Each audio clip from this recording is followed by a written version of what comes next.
Mikina minao tanteraka Tompo ny fiainako Mitodika minao tsy miala Tompo ny fanahiko Ka tiako androso hatrany aho Anakaiky anao Satria fantatro fatokana Ho avy ny fanahiko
Matafavoka yamni fanirikana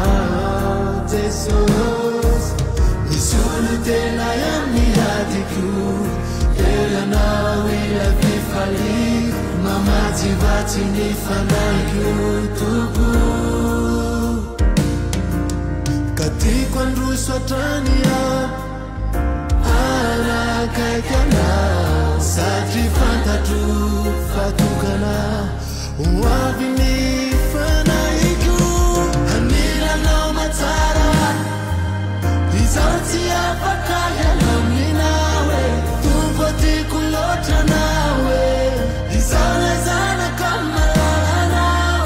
Nanyani unanya Bitu azalana mbani elata Yanawa nila kumatara Yanawe tiba manati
nawe Izole zana kamalala nawe